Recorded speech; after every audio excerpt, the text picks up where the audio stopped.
Tuwing umiiyak ang kanyang ina ay gusto na raw niyang sapakin ang kanyang Kuya Roy. Ito na ang nakababatang kapatid naman ni Roy, nakakampi ng nanay na si Rosa. Elmer, humarap ka na.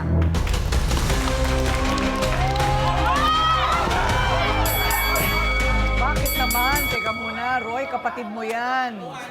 Elmer, anong nangyari? Bakit galit si Roy sa'yo? Nagagalit po siya sa akin kapag kinakampihan ko po si mama eh.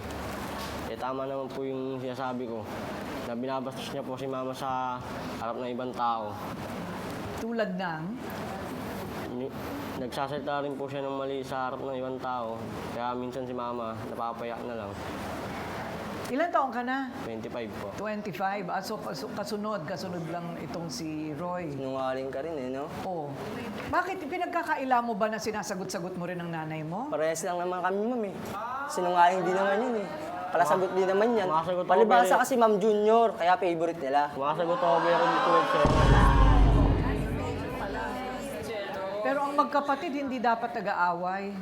Oo. Magkakampi po dapat. Oo, dapat magkakampi nga kayo eh. Okay. Kasi kung medyo PWD na yung tatay nyo, meron talagang dapat tumayo dyan na parang ama, yung lalaki sa bahay. Meron talaga dapat, aako niyan. So maganda rin naman yun, Elmer, tumulong ka na. Kung maiwasan mong sumagot-sagot, kahit na medyo makulit ang nanay mo, pagtsagaan nyo. Kasi pag yan ang nawala, saan na kayo pulutin? Diba? Nakatapos ka ba? Nakatapos ka? High school lang po. High school natapos mo, at least natapos mo yon. Kailangan nagtatrabaho na kayo kasi 25, 26 dapat nakakatulong na sa bahay. Hindi ba dapat ganito, may ambag, no? Yung isa sa kuryente, yung isa hati naman sa tubig. Dapat may ganun. Kuryente at tubig man lang. Sa amin pa po ng papa niya, ma'am. Naghahanap pa ng papa niya. Minsan, nangongontraction tatay niya, may extra para may pambayad, ilaw, tubig, pangkain nila, ma'am. Akala ko ba PWD na yung asawa mo? Ma'am, pinipilit niya lang talaga, ma'am, para kain yung mga anak niya, ma'am. Kasi iniisip niya, ma'am, yung dalawa kong dalaga, ma'am, na mapagtapos niya kahit paano, ma'am. Ano yung disability ng... Sa mata niya, ma'am. Ay, sa mata niya? Opo. Bakit? Ano, may katarata? Pinatingin ko na po yan sa sabi niyo, ma'am, hindi na po pwede operahan. Pero, isa lang o dalawa? Dalawa po, ma'am. Dalawa. Pagka, ma'am, halimbawa, kakilala ka niya, kundi mo siya biyobosesan, hindi ka niya makikilala, ma'am. Pero napipilit pa rin niya yung sarili niya mag-construction. Opo, ma'am. Ang hirap ng buhay, ano? Minsan, ma'am, may time na natusok siya rito ng bakal. Oh. Kasi hindi niya nakita. Opo, ma'am. Oh, so, ilang taon na yung tatay nila? 56, ma'am. 56. Oo, pero may disability na eh. Hindi na nakakakita halos eh, di ba? So, wala ba kayong balak tumulong? Oo nga naman. Kasi, tsaka wag muna kayo mag-aasawa at anak, ha? Ang hirap ng buhay.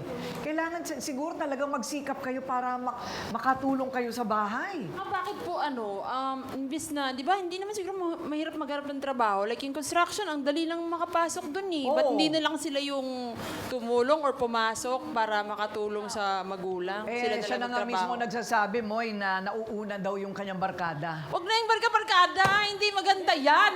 Nakakasira Oo. ng buhay yan. Ginagalit Ang mo si barkada Boy. mo mayayaman at kaya kang i-provide para makatulong sa magulang mo, pwede. Meron din kasabihan na your network is your net worth. Kung sino yung mga kasama mo, yun din yung halaga mo.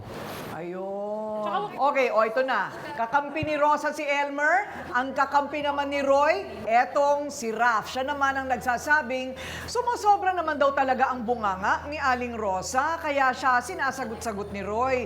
Ang kakampi ni Roy, Raf, humarap ka na.